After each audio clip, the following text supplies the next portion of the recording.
Star India TV ન્યૂઝમાં આપનું હાર્દિક સ્વાગત છે। આપ જોઈ રહ્યા છો સ્ટાર ઇન્ડિયા ટીવી ન્યૂઝ, સત્યની વાતે સત્યની સાથે।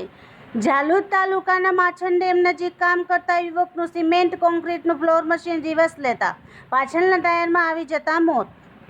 તારીખ 11/7/2024ના રોજ શંકર કાળિયા કટારા કુશલગઢના રહેવાસીનો પુત્ર મનીષ, જેની ઉંમર આશરે 19 વર્ષ છે, તેના નાનસલાઈ મુકામે માછન ડેમ નજીક પાણીની ટાંકીનું કામ ચાલતું હતું।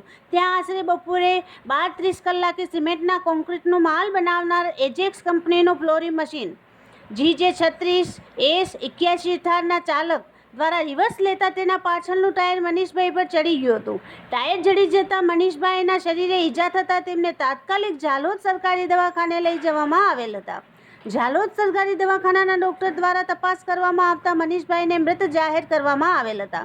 આ અંગે મૃતકના પિતા દ્વારા કોન્ક્રીટનો માલ બનાવવાના મશીનના ચાલક વિરુદ્ધ ઝાલોદ પોલીસ સ્ટેશનમાં ફરિયાદ દાખલ કરવામાં આવેલ છે।